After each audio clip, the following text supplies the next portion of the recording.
శ్రీధర్ గారు మీ మాట తప్పకుండా నేను కూడా ఎల్ఏ మినిస్టర్గా పనిచేసిన ఒక్క సబ్జెక్ట్కే పరిమితం అవుతా, కాకపోతే ఆన్సర్ ఇస్తే సంతోషపడతాను.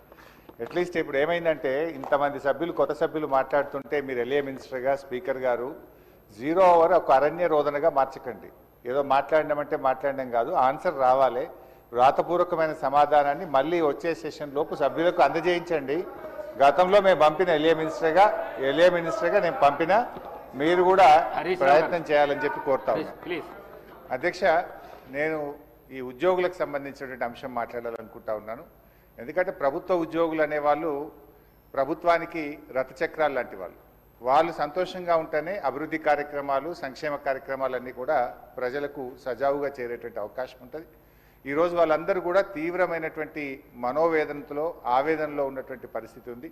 ముఖ్యంగా దేశంలో ఎక్కడ లేని విధంగా ఈరోజు రాష్ట్ర ప్రభుత్వ ఉద్యోగులకు 6 డిఏలు పెండింగ్లో ఉన్నటువంటి పరిస్థితి.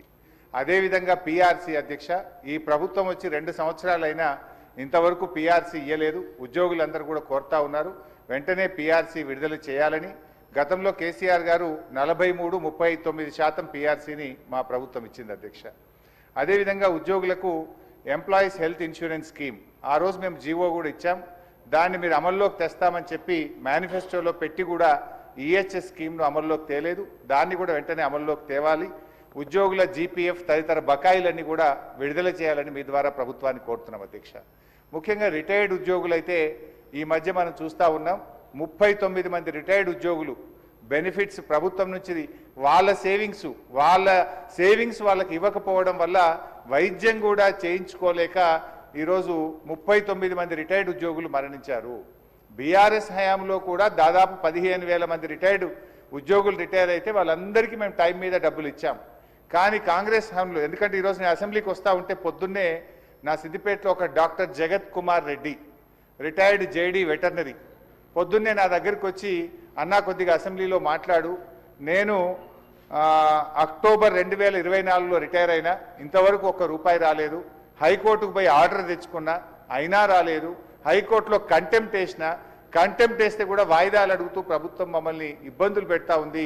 మా రిటైర్డ్ ఉద్యోగుల పెన్షన్ బెనిఫిట్లు ఇప్పించండి, చావు బతుకుల్లో ఉన్నటువంటి మమ్మల్ని కాపాడండి. 30-35 ఏళ్ళు ప్రభుత్వానికి సేవ చేసినటువంటి రిటైర్డ్ ఉద్యోగులను ఈ రకంగా వేధించడం ప్రభుత్వానికి తగదు, దయచేసి ప్రభుత్వం దృష్టికి తీసుకుపోండి అని చెప్పి పొద్దున్నే నా ఇంటికి 7 గంటలకే వచ్చి కూర్చున్నాడు సార్.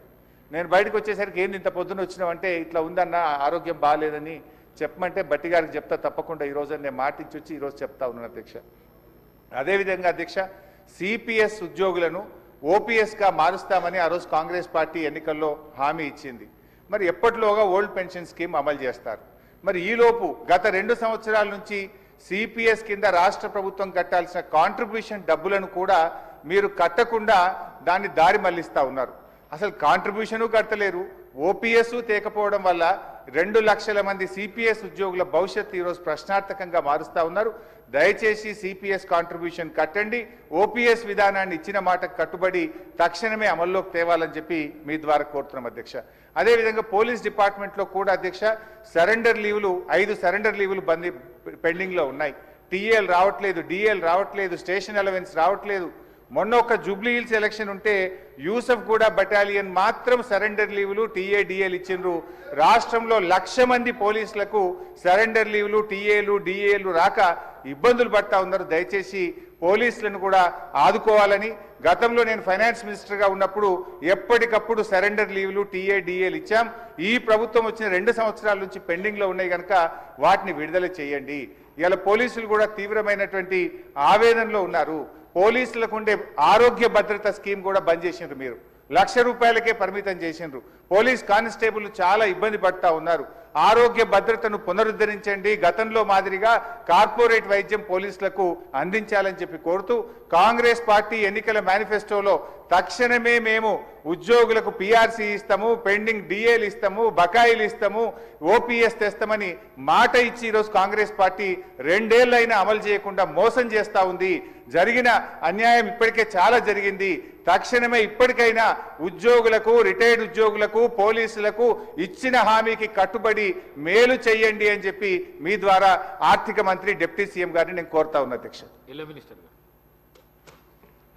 అధ్యక్ష, గౌరవ సీనియర్ శాసనసభ్యులు హరీష్ రావు గారు ప్రస్తావన చేసిన అంశాలన్నిటిని కూడా నోట్ చేసుకున్నాం అధ్యక్ష. కానీ సభ దృష్టికి కొన్ని విషయాలు ఈరోజు హరీష్ రావు గారు వారి పార్టీకి సంబంధించి ఉద్యోగస్తుల గురించి వారి సంక్షేమం గురించి మాట్లాడుతున్నారంటే ఏ విధంగా ఉందంటే దయ్యాలు వేదాలు వలికినట్టు ఉంది అధ్యక్ష. ఉద్యోగస్తులకి ప్రతి నెల వారి జీతభత్యాలకు సంబంధించి 20 తారీఖు వరకు జీతాలు ఇయ్యలేని పరిస్థితుల్లో వారి ప్రభుత్వం నడిపారు. ఇప్పుడు వారి ఉద్యోగస్తుల గురించి మాట్లాడుతూ ఉన్నారు అధ్యక్ష. ఏదేమైనప్పటికీ ఉద్యోగస్తులకు సంబంధించిన సంక్షేమం, వారికి రావాల్సిన జీపీఎఫ్ కానీ, రిటైర్ అయిన పబ్లిక్ సర్వెంట్స్ సంబంధించిన అంశం విషయంలో ఒక సిస్టమ్ని ఏర్పాటు చేసుకొని వారికి ఏ విధమైన ఇబ్బంది రాకుండా అన్ని విధమైన చర్యలు తీసుకుంటామని గౌరవ సభ్యులకు తెలియజేస్తా ఉన్నాను. శ్రీ మాజిద్ హుస్సేన్.